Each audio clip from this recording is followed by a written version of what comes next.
you the final example, Chair, so that we just understand where I'm coming from. I gave this on TV the other day, but it's good I say it in record. In 2013, Chair, I had some few shares of a company called Rea Vipingo. And the company was trading at 27.5 shillings. And I'm still handling the issue of market price. 27.5 shillings. So some guys decided we are going to buy off Rea Vipingo. And they gave us an offer, just exactly like the one we have from our buyers. They gave us an offer of 40 shillings. That was a 45% upside. And me, as a small-time shareholder, I was thinking, this transaction is too good. We need to fasten. I cash in the 45%. But what did they do? One company called Centum petitioned the Capital Markets Authority. And they decided to open the bid for other people to bid. What was the consequence? One company came, that one called Centum. This one had bid 40 for a share of 27.5. That is how it was trading in the market. And that is the last price Rea Vipingo traded in the market. So, one guy gave us 40. After the bid was opened, me, I was thinking with my 10,000 shares, this is already too good a deal for me. Centum a petition, they offered a bid of 50. After 2 weeks, another company gave a bid of 55 shillings.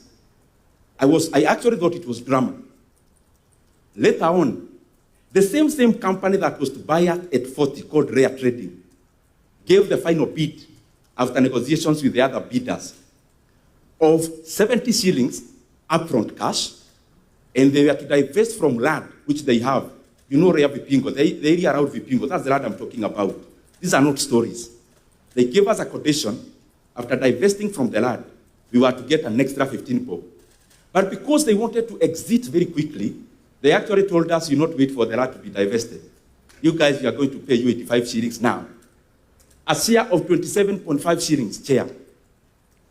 And I pocketed myself 85 shillings and other Kenyans. That is the reason why when you give forth a competitive process, you get people competing for your asset. The language of a buyer is not the language of the market. When I want to buy something and I start talking about the market, that is the language of the buyer, not the seller.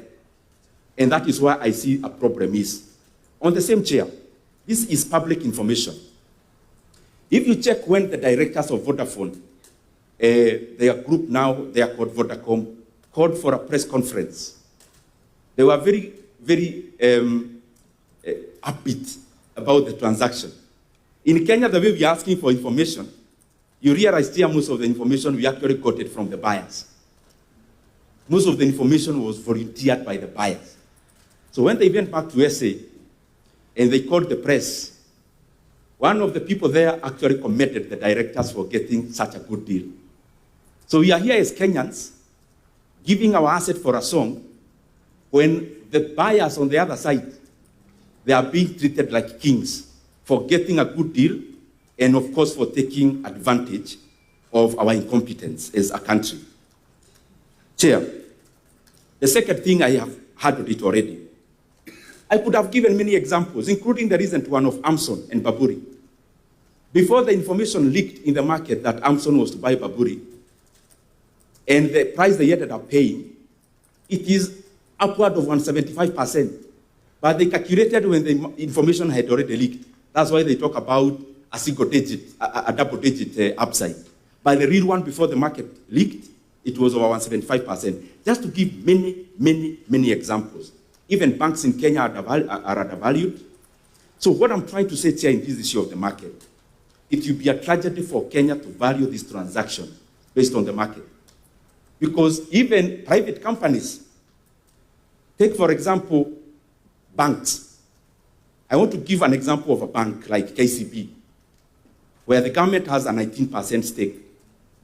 The current valuation of KCB is less than 230 billion shillings. It is around 0.7 to book value. Meaning, if you disband KCB today, the money you would get, it is trading in the market at 75% of the value. Would we go to the market and say we are selling this company at market price, really. Even I will give the final example of a company that has no government attachment. Take a company like Diamond Trust Bank, a company which is a bank with 100 billion shillings in shareholders' funds or co-capital. If you buy the share today in the market, it is trading at 32% of that value. Would you go to Happy Bank to tell them to sell you the share in the market price? Would they agree? It has never happened in the market and elsewhere. Currently in the US, there is an ongoing bid of a company called Warner Brothers Discovery, the owner of CNN. But they are not selling in the market. There is a bid, and the final bid is two companies, one called Paramount and Netflix. Then, this jargon about the market, a sophisticated market like the US is seeing the value in competitive bidding in a private company. But here in Kenya, we have been cornered by our buyers, and we are now talking the language of market price. It will be wrong, and history will not judge us very well if you continue with this transaction with this kind of consideration. Second, I have already heard of that process. Chair, 6 billion shares we are selling with our population. It means the government is selling my 100 shares as Ndindi Nyoro. If you divide the shares we are selling, Chair, and you give Kenyans their share, everyone in this hall, because we are all Kenyans, today will be allocated 100 shares. So we must look at it that way. So my 100 shares, what is the process that has been taken for the buyer to be identified? What was the process? How did you one day wake up and decide we are going to sell to the current buyer? I will highlight just a few because I know there will be questions. Let me go to the next one. There is something in the market for any transaction to work.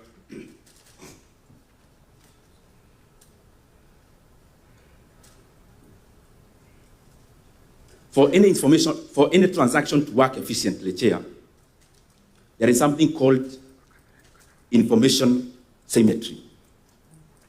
Now, we are selling our stake of 15% to a company who is already inside Safaricom, who are already having board members. So definitely, they already have a step ahead of any other person who would think of buying our stake because of the information asymmetry. That is something else that we have to look at. Chair, allow me so that I go, this other point I think is the main one that brought me here. So before I go to that one, this issue of valuation, let me just recap a little bit in 1 minute. So, beyond the market, can we get the government of Kenya, when they conceptualized this issue of selling our stake, which valuation methods did they employ? Who did they hire to do the valuation? When did they hire those people? Because listening to the proceedings in the previous appearances, I heard about KCB and a framework contract. But Chairman, I would want to see that framework contract because I've been listening so that I don't waste your time. And Mheshimiwa, I think, yes, Treasury did make that, and as a committee, we have requested for that framework. So, and I'm sure as a member of Parliament, you will definitely have access to that once it's right. Thank you very much, Chair. You know the reason I'm asking that, Chair? The day of the announcement of this deal, it became unwholesome. This is not how even transactions have been done previously. You come and bombard the market with information, and then immediately you're already announcing the price. So who determined that price? Who are these people who are hired to determine this price? That is something we have to interrogate. So there are various variations. That is what I'm trying to arrive at. In telcos, you can do EBITDA times, depends with how many times it is. But let me use the most simple manner and parameter of valuing a company as diversified as Safaricom PLC. Chairman, if you want, the easiest is price of earning ratio. It's called PE ratio. Safaricom, remember this financial year, they are having a blockbuster increment in profit. Chair. So, we are selling our cow just immediately when it is coming out of the woods. What do I mean about the woods? Conveniently, the market has been bearish, but Safaricom has even been more bearish for this reason. You are building a flat here. We have a company, let's say, called ABC Limited. You are building a flat which you're already collecting rent. And that rent, you used it to build another flat. So the person looking at the bottom line will see that all the money you made in your first flat is already building the second one. So there will be no much profit. So our flat here is Ethiopia. We went to Ethiopia. Safaricom went to Ethiopia. Licenses alone. One license was 850 million USD. The other one was 150 million USD. You've already sunk 100 billion USD in Ethiopia on licenses alone. I have not talked about towers. They have done thousands of towers in Ethiopia. So that company, before it went to Ethiopia, because my main point is around valuation, in 2021, the share price was 45 shillings. And the market valuation of Safaricom PLC in 2021 was 1.8 trillion shillings. 2021. It has since invested in Ethiopia. Yes, it was bleeding, but the bleeding of cash in Ethiopia, according to Safaricom themselves, in the release of the last financial year, they are anticipating by next financial year, they are breaking even operationally. How convenient is this then, that we come just when Safaricom will start adding in into the bottom line, and then, surprisingly, we want to sell our stake, but also basing it